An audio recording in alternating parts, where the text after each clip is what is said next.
Hello dear students, RS UP board exam YouTube channel पर आप सबका स्वागत है। तो दोस्तों, आज की वीडियो में मैं लेकर आया हूं कक्षा 10 व कक्षा 12 के सब्जेक्ट सामान्य हिंदी से संबंधित कुछ महत्वपूर्ण क्वेश्चंस को, जो कि बोर्ड एग्ज़ाम 2021 के लिए बहुत ही इम्पोर्टेंट हैं। तो दोस्तों, वीडियो को अंत तक ज़रूर देखें।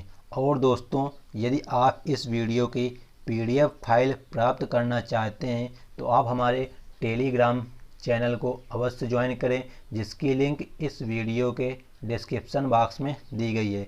अन्यथा आप हमें हमारे व्हाट्सएप नंबर, जो कि आपको डिस्क्रिप्शन बॉक्स में मिल जाए पर व्हाट्सएप मैसेज भी कर सकते हैं, जिससे आपको हम डायरेक्टली प्रोवाइड पीडीएफ करा देंगे। तो दोस्तों, देखते हैं आज की क्लास। तो आपका क्वेश्चन नंबर 1 है। तो दोस्तों, आज की क्लास में हम क्वेश्चन नंबर 1 से लेकर क्वेश्चन नंबर 100 तक का रिवीजन कराने वाले हैं। तो आपका क्वेश्चन नंबर 1 कह रहा है, गोकुलनाथ आपके एक क्या है लेखक हैं। उनकी जो रचना है 84 वैष्णव की वार्ता, ये तुम्हारी साहित्य इसकी क्या है, मतलब गद्य साहित्य कौन सी, ये तुम्हारी वार्ता साहित्य की रचना है। मतलब तुमसे क्वेश्चन पूछा जाएगा 84 वैष्णवन की वार्ता किसकी कथा है या किस विधा की कथा है। तो आपको वहाँ पे उत्तर देना है। लेखक होंगे गोकुलनाथ, और उसका जो साहित्य होगा कि कौन साहित्य, वो होगा तुम्हारा वार्ता साहित्य। इसी प्रकार आपका क्वेश्चन नंबर 2 है, ये भी तुम्हारी 252 वैष्णवन की वार्ता, ये भी तुम्हारी रचना जो है गोकुलनाथ की ही है। मतलब कि गोकुलनाथ की तुम्हारे पास 2 रचनाएं हो गई, एक तो हो गई 84 वैष्णवन की वार्ता, एक हो गई 252 वैष्णवन की वार्ता। और दोनों ही तुम्हारी जो रचनाएं हैं वो वार्ता साहित्य से संबंधित हैं, और दोनों के लेखक हैं तुम्हारे गोकुलनाथ। तो अगला क्वेश्चन आपका है क्वेश्चन नंबर 3, कह रहा है विट्ठलनाथ। मतलब कि जो लेखक हैं पहले तुम्हारे कौन से हैं, विट्ठलनाथ। इनका एक रचना है जो कि 2015 में पूछी गई थी, श्रृंगार रस मंडन।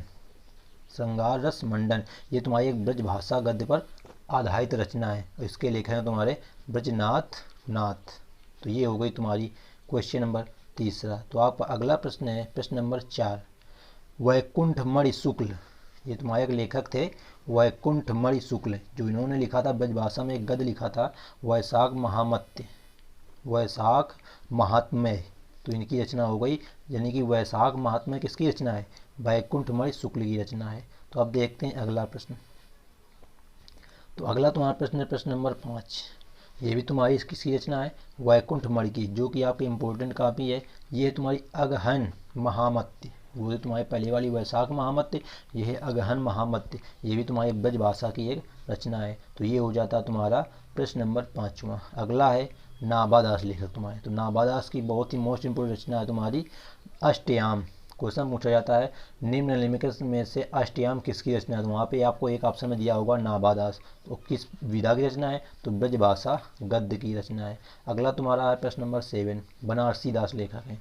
इनकी जो रचना है वो है बनारसी विलास। देखो इनके नाम में ही बनारसी छिपा है, तो इनकी बनारसी दास ही हो जाएगी इनकी रचना। मतलब बनारसी दास विलास तुम्हारी बनारसी दास लेखक की रचना है, और ये गद्य विधा इसकी है ब्रज भाषा गद्य। अगला तुम्हारा लेखक है वैष्णव दास, जो इन्होंने लिखा था भक्तमाल प्रसंग, और ये भी तुम्हारी है ब्रज भाषा गद्य की। ये आपको क्वेश्चंस को हमेशा के लिए याद करके हुए चलना है। अगला है प्रश्न नंबर आपका अगला, कवि एक तुम्हारे गंग, इन्होंने लिखा था चंद छंद वर्णन की महिमा। ये भी तुम्हारी काफ़ी इम्पोर्टेंट रचना है, चंद छंद वर्णन की महिमा। ये खड़ी बोली गद्य की तुम्हारी रचना है, और इसके जो लेखक हैं वो हैं कवि गंग। अगली तुम्हारी रचना है राम प्रसाद निरंजनी की रचना भाषा योग वशिष्ठ। काफ़ी मोस्ट इम्पोर्टेंट है कक्षा और 10-12 के लिए, सभी के लिए। तो आपकी क्वेश्चन पूछा जाता है निम्नलिखित में से भाषा योग वशिष्ठ के रचनाकार कौन है। तो आपको वहाँ पे एक ऑप्शन में लिखा होगा राम प्रसाद निरंजनी, और इसकी जो विधा है वो है खड़ी बोली गद्य। मतलब ये तुम्हारी दोनों रचनाएं जो हो गई चंद छंद वर्णन की महिमा और भाषा योग वशिष्ठ, इनकी जो रचना की विधा है वो है खड़ी बोली। अगला तुम्हारी रचना है पद्म पुराण, जिसकी रचनाकार हैं दौलत राम। मतलब इसका तुम्हारा जो विधा है वो है भाषा अनुवाद। मतलब भाषा का एक भाषा से दूसरी भाषा में इन्होंने अनुवाद किया, इसलिए इसका जो विधा है वो है भाषा अनुवाद। तो आपको ध्यान रखना है पद्म पुराण किसकी रचना है, दौलत राम की है। तो आपका अगला प्रश्न है प्रश्न नंबर 12, पंचांग दर्शन किसकी रचना है? मथुरानाथ शुक्ल। तो पंचांग दर्शन मथुरानाथ शुक्ल की रचना है। और तुम्हारे ज्योतिष ग्रंथ का भाषा अनुवाद किया, मतलब ये तुम्हारा ज्योतिष था तो इसको हिंदी में कन्वर्ट किया गया है, तो इसका जो विधा है वो ज्योतिष ग्रंथ का भाषा अनुवाद। अगली तुम्हारी मोस्ट इम्पोर्टेंट रचना है, जो कहानी है और हिंदी गद्य की पहली कहानी है, रानी केतकी की कहानी। क्वेश्चन पूछा जाता है रानी केतकी की कहानी के लेखक कौन है? तो मुंशी ईसा अल्लाह खां। ये तुम्हारी बहुत ही इंपॉर्टेंट दोस्तों, इसको आप जरूर याद रखना, very very very most important रचना है और ये विधा इसकी कहानी रचना। अगला तुम्हारा क्वेश्चन है क्वेश्चन नंबर 14, सुख सागर, ये भी मोस्ट इंपॉर्टेंट रचना है। तो ये है मुंशी सदा सुखलाल की। देखो सुख सागर, तो इसमें तुम्हारा सीखा है सदा सुखलाल, ये भी तुम्हारी खड़ी गद्य विधा की रचना है। अगली तुम्हारी है प्रेम सागर, ये भी मोस्ट इंपॉर्टेंट है, ये तुम्हारे लल्लू लाल की है, मतलब ये भी तुम्हारी कहानी है। प्रेम सागर तुम्हारी एक कहानी है और लल्लू लाल इसके कहानीकार हैं। अगली तुम्हारी है माधव विलास रचना। देखो दोस्तों ध्यान देना, जो ये बीच में तुम्हारे सब लिखे हैं सब, उसमें बीच में ये वाले पद, ये तुम्हारे सब कहानियों के नाम है या रचनाओं के नाम है, और जो पहले लिखे हैं सब में वो क्या है तुम्हारे, वो लेखक या कवि के नाम है, तो आपको ये ध्यान देकर चलना है। अगला तुम्हारा माधव विलास तो हो गया लल्लू लाल, इसके मतलब लल्लू लाल की तुम्हारे पास दो रचनाएं हैं, एक है प्रेम सागर, एक है माधव विलास। अगला तुम्हारा मोस्ट इम्पोर्टेंट सेक्शन है, रचना है नासिकोत्तोपाख्यान, ये भी तुम्हारी सदल मिश्र की रचना है। तो ये भी कई बार एग्जाम में पूछी गई तुम्हारी रचना है कि नासिकोत्तोपाख्यान किसकी रचना है? तो सदल मिश्र की है, ये तुम्हारा एक आख्यान है। अगला तुम्हारा है चंद्रकांता संतति, इसका पूरा नाम है चंद्रकांता संतति, इसके लेखक हैं देवकी नंदन खत्री, देवकी नंदन खत्री। ये बस आपको ध्यान के रख के चलना है। और दोस्तों पीडीएफ के लिए आप हमारे टेलीग्राम चैनल को अवश्य ज्वाइन कर लेना है, और चैनल में पहली बार आए हो तो चैनल को सब्सक्राइब भी कर लेना, जिससे आपके बोर्ड एग्ज़ाम 2021 की तैयारी अच्छे से हो सके।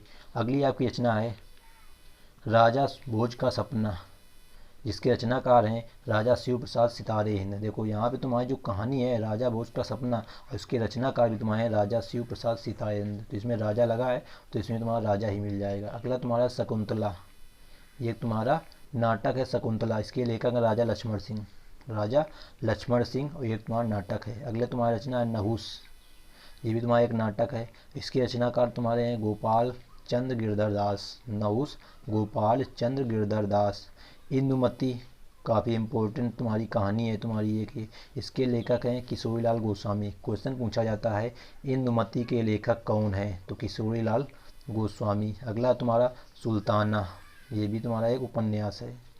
इंदुमती तुम्हारी कहानी है और जो तुम्हारा सुल्ताना है वो एक उपन्यास, इसके लेखक जो हैं वो हैं किशोरीलाल गोस्वामी। मतलब किशोरीलाल गोस्वामी तुम्हारी दो रचनाएं हो गई, एक इंदुमती, तो इंदुमती कहानी हो गई, सुल्ताना तुम्हारा हो गया गोस्वामी किशोरीलाल का ही, उसके लेखक हैं उपन्यास। अगला क्वेश्चन है तुम्हारा परीक्षा गुरु, परीक्षा गुरु के लेखक कौन है? ये तुम्हारा एक उपन्यास है परीक्षा गुरु, इसके लेखक हैं श्रीनिवास दास।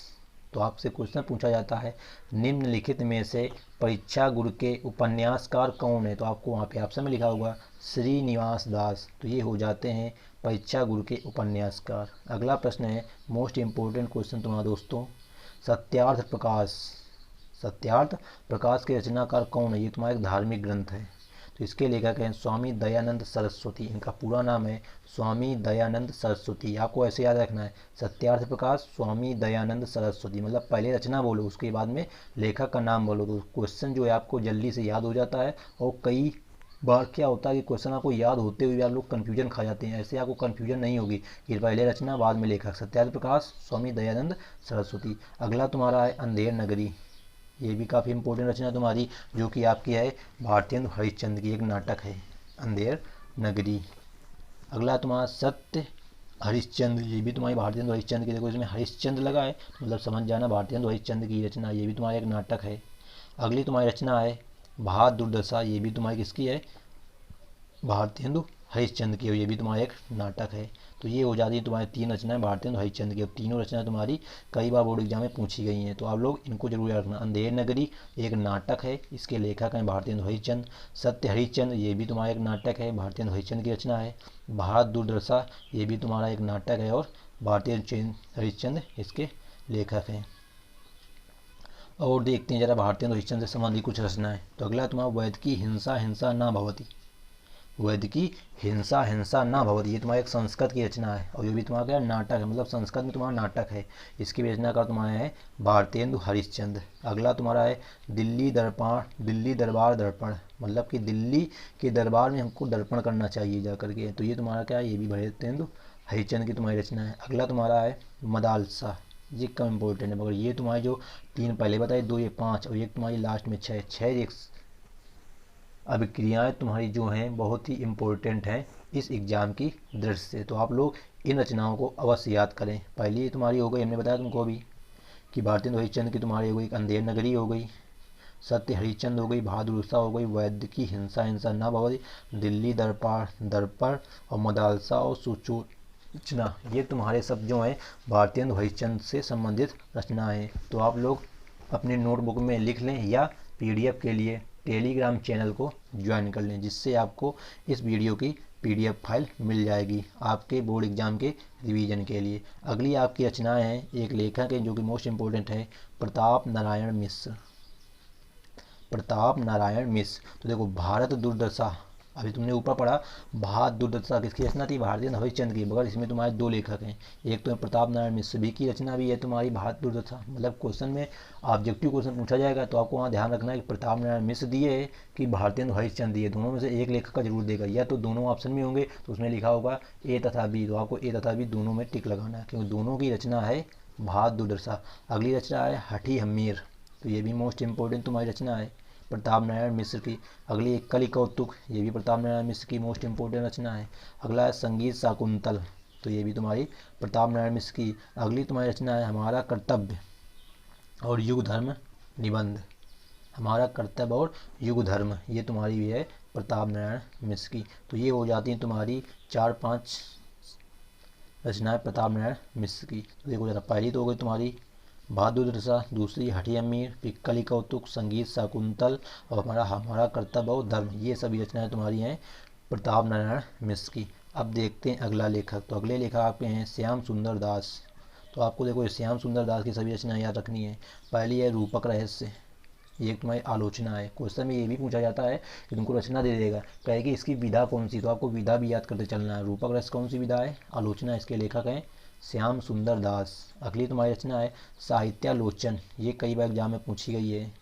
तो साहित्यालोचन ये भी तुम्हारी क्या है, आलोचना ही है, श्याम सुंदर दास की रचना है। अगला है हिंदी भाषा और साहित्य का इतिहास, हिंदी भाषा और साहित्य का इतिहास। देखो यहाँ इतिहास शब्द आ गया, तो ये तुम्हारी इतिहास विधा की रचना है और श्याम सुंदर दास की रचना है। अगला है भाषा विज्ञान, तो भाषा विज्ञान तुम्हारा एक विज्ञान से संबंधित विधा, तो भाषा विज्ञान होगा और इसके जो लेखक होंगे वो होंगे श्याम सुंदर दास। अगली है तुम्हारा भाषा रहस्य, भाषा रहस्य, तो तुम्हारा ये भी एक भाषा विज्ञान से संबंधित रचना है, इसके लेखक हैं श्याम सुंदर दास। तो दोस्तों ये हो जाती हैं तुम्हारी श्याम सुंदर दास से संबंधित कुछ महत्वपूर्ण रचनाएं। रूपक रहस्य डॉक्टर श्याम सुंदर दास, साहित्यालोचन डॉक्टर श्याम सुंदर दास, हिंदी भाषा और साहित्य का इतिहास श्याम सुंदर दास, भाषा विज्ञान भी श्याम सुंदर दास, भाषा रहस्य भी श्याम सुंदर दास। तो इस प्रकार आपके क्वेश्चन नंबर 42 तक पूर्ण हो जाते हैं। अब देखते हैं और कुछ इनकी रचनाएं।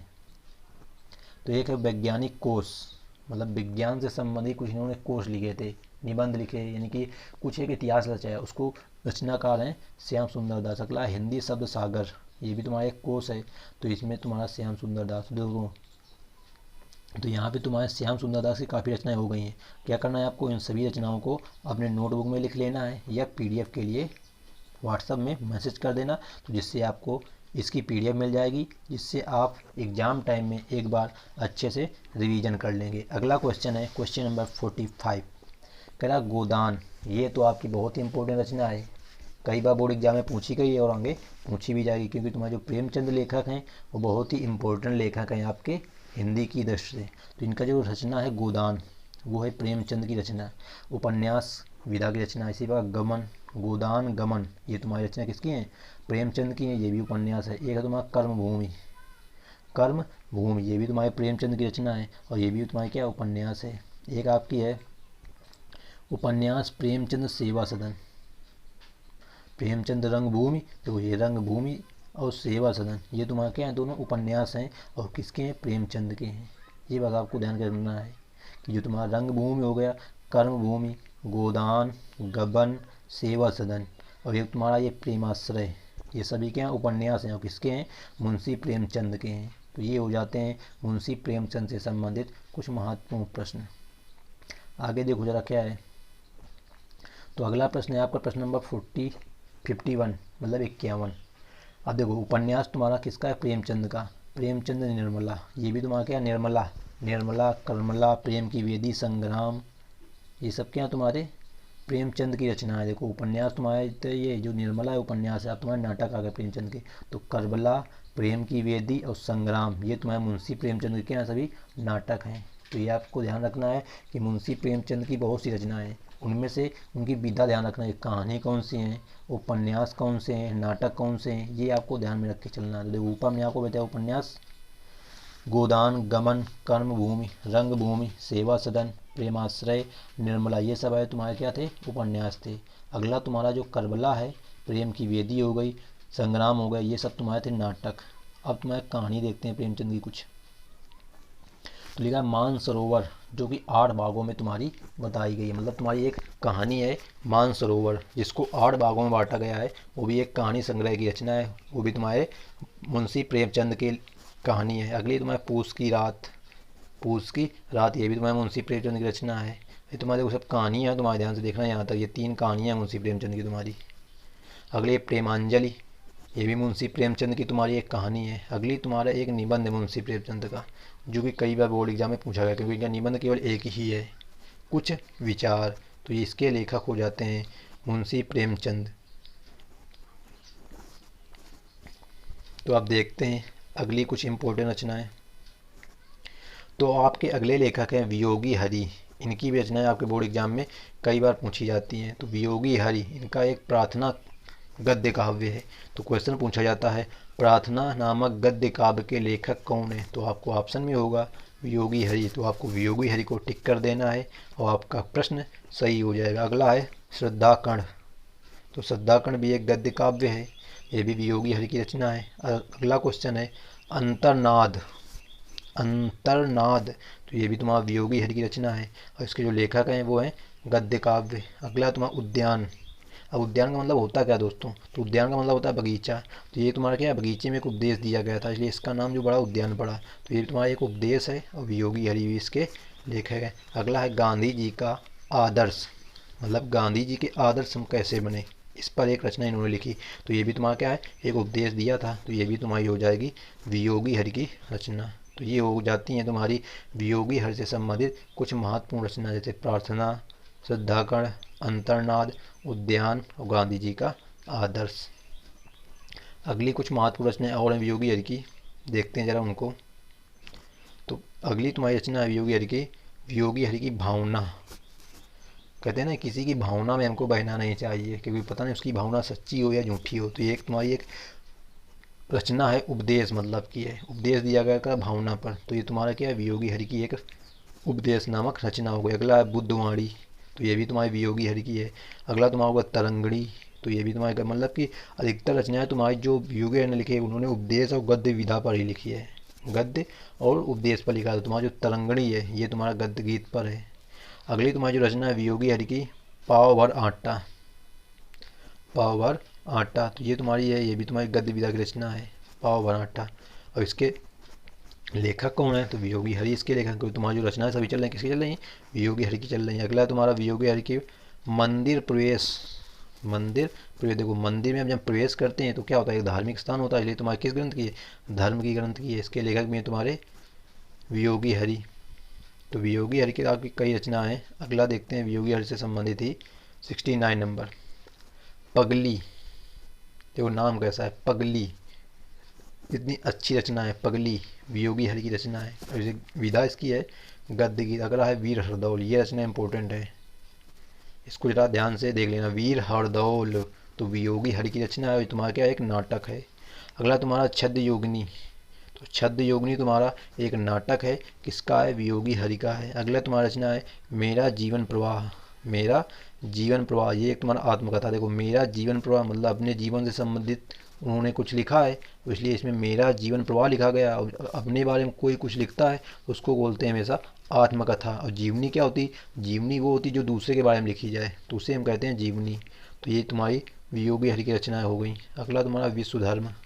तो ये विश्व धर्म मतलब विश्व भर में धर्म का क्या स्थान है, विश्व में यानी धर्म का स्थान क्या है, इसके बारे में उन्होंने एक निबंध लिखा था। तो ये तो विश्व धर्म जो है ये एक निबंध हो जाएगी, और ये भी तुम्हारी रचना हो जाएगी वियोगी हरि की। तो देखो दोस्तों, आपको हमने वियोगी हरि की काफ़ी रचनाएं बता दी। जैसे कहाँ से, देखो जरा यहाँ से, प्रार्थना वियोगी हरि की, श्रद्धाकण भी वियोगी हरि की, अंतर्नाद, उद्यान, गांधी जी का आदर्श, भावना, बुद्धवाणी, तरंगड़ी, पावनाटा, मंदिर प्रवेश, पगली, वीर हरदौल, छद्म योगिनी, मेरा जीवन प्रवाह और विश्व धर्म, ये सभी रचनाएं किसकी हैं? वियोगी हरि की हैं। अब देखते हैं अगले लेखक जो कि आपके हैं हरिभाव उपाध्याय। इनकी भी रचनाएं कई बार बोर्ड एग्जाम में आपके पूछी गई हैं, तो आपको इनसे संबंधित भी रचनाओं को याद करके चलना है। अगला रचना जो है बापू के आश्रम में। बापू के आश्रम में ये आपका एक संस्मरण है, संस्मरण विधा होती है, मतलब कि जो संस्मरण जैसे कहानी होती है उसी प्रकार तुम्हारा ये होता है संस्मरण। इसके लेखक हैं हरिभाव उपाध्याय। अगले हैं सर्वोदय की बुनियाद, ये इंपॉर्टेंट रचना तुम्हारी है, इंपॉर्टेंट ये भी है बाबू के आश्रम में, ये इससे इंपॉर्टेंट है। सर्वोदय की बुनियाद ये भी आपकी रचना है हरिभाव उपाध्याय की, ये एक आपका निबंध है। अगला है पूर्ण स्मरण। पूर्ण स्मरण ये भी आपका एक संस्मरण है और हरिभाव उपाध्याय इसके लेखक हैं। अगला है साधना के पथ पर। साधना के पथ पर, तो ये जीवनी है, क्योंकि कोई साधना करता है तो दूसरा कोई करता है तो उसके बारे में उन्होंने लिखा है, मतलब दूसरे के बारे में लिखा है। तो हमने बताया आपको कि दूसरे के जीवन के आधार पर कोई लिखा जाता है उसको क्या कहते हैं? जीवनी कहते हैं। ये भी लेखक हैं हरिभाव उपाध्याय। अगला है स्वतंत्रता की ओर। स्वतंत्रता की ओर, तो ये एक तुम्हारा निबंध लेखन है और इसके लेखक भी हैं हरिभाव उपाध्याय। अगली रचना भी तुम्हारी हरिभाव उपाध्याय से, हमारा कर्तव्य और युग धर्म। हमारा कर्तव्य और युग धर्म, ये तुम्हारा एक निबंध है और इसके भी लेखक जो हैं हरिभाव उपाध्याय हैं। तो ये हो जाती हैं हरिभाव उपाध्याय से संबंधित कुछ इंपॉर्टेंट रचनाएं। जैसे बापू के आश्रम में संस्मरण, हरिभाव उपाध्याय लेखक हैं। सर्वोदय की बुनियाद निबंध है, हरिभाव उपाध्याय इसके लेखक हैं। पूर्ण स्मरण संस्मरण है, हरिभाव उपाध्याय इसके लेखक हैं। साधना के पथ पर एक जीवनी है तुम्हारी, हरिभाव उपाध्याय इसके लेखक हैं। स्वतंत्रता की ओर एक निबंध है, इसके लेखक हरिभाव उपाध्याय हैं। हमारा कर्तव्य और युग धर्म, ये भी एक आपका निबंध है और इसके लेखक हरिभाव उपाध्याय हैं। अब देखते हैं गुलाब राय से संबंधित कुछ महत्वपूर्ण रचनाओं को। तो कह रहा है गुलाब राय आपके लेखक हैं। कह रहा मेरे निबंध, देखो इन्होंने रचना ये ऐसे लिख दी है कि मेरे निबंध, और रचना की विधा जो है वो भी तुम्हारी क्या निबंध ही है। तो इसकी बिल्कुल सिंपल सी याद करने का तरीका होगा कि मेरे निबंध। अब आपको लेखक जरूर याद रखना कि मेरे निबंध किसने लिखा? गुलाब राय ने लिखा। अगला है नर से नारायण। नर से नारायण ये तुम्हारा निबंध है और ये गुलाब राय ने लिखा है। अगला है ठलुआ क्लब, ये मोस्ट इंपोर्टेंट रचना है तुम्हारी, ठलुआ क्लब। ये भी आपका क्या एक निबंध है और तुम्हारी पूछी गई थी तुम्हारे 2009 और 2015 में ये क्वेश्चन तुम्हारा पूछा गया है। ये भी आपकी गुलाब राय की रचना है। अगला है मेरी असफलताएं। देखो कितनी इंपॉर्टेंट रिएक्शन है, 2009, 10, 11, 14, 16 कई बार पूछी हुई रिएक्शन तुम्हारी है और आगे भी तुम्हारी कई बार पूछी गई है तुम्हारी। ये भी तुम्हारी है गुलाब राय की। और ये तुम्हारा जो एक आत्मकथा, देखो मेरी असफलताएं कह रहा मतलब अपने बारे में लिखा है स्वयं। तो जो चीज़ अपने बारे में लिखी जाती वो क्या होती है? तुम्हारी आत्मकथा होती है। तो ये आपकी हो गई आत्मकथा मेरी असफलताएं, बाबू गुलाब राय। इनका पूरा नाम है बाबू गुलाब राय। तो अगली कुछ रचनाएं इनकी देखते हैं जरा। जैसे हो गई मन की बातें। अब मन की बातें कोई किसी से बताता थोड़ा, कोई उसके बारे में कुछ निबंध लिखता है, इसलिए तुम्हारा क्या निबंध है मन की बातें, बाबू गुलाब राय एक निबंध होगा। काव्य के रूप में, तो काव्य के रूप में इन्होंने जो कुछ लिखा उसे आलोचना का नाम दे दिया, तो ये आलोचना विधा की रचना हो गई। इसके लेखक भी कौन है? गुलाब राय हैं तुम्हारे। अगला है सिद्धांत और अध्ययन। सिद्धांत और अध्ययन ये भी है आपकी आलोचना, इसके लेखक हैं गुलाब राय। अगला है तुम्हारा राष्ट्रीयता, ये इंपोर्टेंट रचना है गुलाब राय की। राष्ट्रीयता आलोचना विधा की रचना है और गुलाब राय इसके लेखक हैं। और देखते हैं गुलाब राय से संबंधित कुछ रचनाएं, क्योंकि गुलाब राय तुम्हारे काफ़ी इंपॉर्टेंट लेखक पड़ जाते हैं। राष्ट्रीयता तो हमने बता ही दिया आपको कि आलोचना विधायक रचना है, गुलाब राय इसके लेखक हैं। अगला है हिंदी नाट्य विमर्श। हिंदी नाट्य विमर्श ये भी आपकी एक आलोचना विधायक रचना है और इसके लेखक गुलाब राय हैं। अगला तुम्हारा है क्वेश्चन अध्ययन और आस्वाद। अध्ययन और आस्वाद ये भी आपकी एक आलोचना विधा की रचना है और इसके लेखक जो हैं वो हैं आपके गुलाब राय। अगला है हिंदी काव्य विमर्श। हिंदी काव्य विमर्श ये भी आपकी एक आलोचना विधा की रचना है और इसके भी लेखक आपके गुलाब राय हैं। और देखते हैं गुलाब राय से संबंधित कुछ रचनाएं। तो आपका होगा नवरस। नवरस आलोचना है और इसके लेखक भी तुम्हारे कौन है, गुलाब राय ही हैं। अगला है हिंदी साहित्य का सुबोध इतिहास। हिंदी साहित्य का सुबोध इतिहास ये तुम्हारे एक इतिहास विधा की रचना है, इसके लेखक हैं गुलाब राय। तो आपकी अगली रचना है यहाँ पे हिंदी साहित्य का सुबोध इतिहास, जो कि आपकी एक इतिहास है, इसके लेखक हैं गुलाब राय। अगली रचना है आलोचक रामचंद्र शुक्ल। देखो आपके जो रामचंद्र शुक्ल थे ये भी क्या थे, एक लेखक थे और इन्होंने एक आलोचना लिख दी, मतलब रामचंद्र शुक्ल पर ही, तो इनकी रचना बन गई आलोचक रामचंद्र शुक्ल। इसके लेखक हैं गुलाब राय। तो ये हो जाती हैं गुलाब राय से संबंधित कुछ महत्वपूर्ण रचनाएं। तो एक बार इनको फिर देख लेते हैं। तो देखो गुलाब राय रचनाएं भी काफ़ी हैं। देखो यहाँ से मेरे निबंध, नर से नारायण, ठलुआ क्लब, मेरी असफलताएं, मन की बातें, काव्य के रूप में, सिद्धांत और अध्ययन, राष्ट्रीयता, हिंदी नाट्य विमर्श, अध्ययन और आस्वाद, हिंदी काव्य विमर्श, नवरस, हिंदी साहित्य का सुबोध इतिहास, आलोचक रामचंद्र शुक्ल। तो ये सभी हो जाती हैं तुम्हारी गुलाब राय से संबंधित रचनाएं। तो आप लोगों को गुलाब चंद से संबंधित जितनी भी रचनाएं हैं उनको एग्जाम से पहले अवश्य याद कर लेना है। अब देखते हैं अगले लेखक आपके जो हैं विनोबा भावे। विनोबा भावे इनका एक निबंध है, बहुत ही इंपॉर्टेंट निबंध, गीता प्रवचन। गीता प्रवचन नामक निबंध के लेखक कौन है, तो विनोबा भावे हैं। अगला तुम्हारा निबंध है गंगा। तो गंगा नामक निबंध के लेखक भी आपके हैं विनोबा भावे। अगला तुम्हारा निबंध है स्थितपज्ञ दर्शन। स्थितपज्ञ दर्शन इसके भी लेखक आपके हैं विनोबा भावे और तुम्हारे क्या है सब निबंध हैं। अगला तुम्हारा भूदान यज्ञ, ये बहुत ही इंपॉर्टेंट है, भूदान यज्ञ, इसको आपको जरूर याद रखना है, भूदान यज्ञ विनोबा भावे, ये भी आपका एक निबंध है। अगला तुम्हारा देखो विनोबा भावे संबंधित, विनोबा भावे संबंधित तुम्हारा अगली रचना है जीवन और शिक्षण। जीवन और शिक्षण ये भी आपका एक निबंध है। अगला है गांव सुखी हम सुखी। अगर तुम्हारा गांव सुखी है तो हम भी सुखी, मतलब क्योंकि गांव के अंतर्गत तो हम आते हैं, इसलिए कहा गया गांव सुखी तो हम खुशी। अगर हम सुखी हैं तो गांव खुशी नहीं हो सकता, क्योंकि गांव अलग है हम अलग हैं। अगर गांव सुखी है तो हम सुखी हो सकते हैं, क्योंकि गांव के अंतर्गत ही हम आते हैं। तो ये भी तुम्हारी रचना किसकी है, विनोबा भावे की है और ये भी एक क्या है, निबंध है। अगले तुम्हारे आज की वीडियो का अंतिम प्रश्न है आत्मज्ञान और विज्ञान। ये आपका उपदेश है विनोबा भावे का। तो दोस्तों ये हो जाती हैं विनोबा भावे से संबंधित कुछ रचनाएं, जैसे गीता प्रवचन विनोबा भावे, गंगा भी विनोबा भावे, स्थितपज्ञ दर्शन विनोबा भावे, भूदान यज्ञ बहुत ही इंपॉर्टेंट रचना विनोबा भावे, जीवन और शिक्षण ये भी तुम्हारी किसकी है, विनोबा भावे की है, गांव सुखी हम सुखी विनोबा भावे, और आत्मज्ञान और विज्ञान ये भी तुम्हारी विनोबा भावे की रचना। तो दोस्तों आज की वीडियो में फ़िलहाल इतना ही।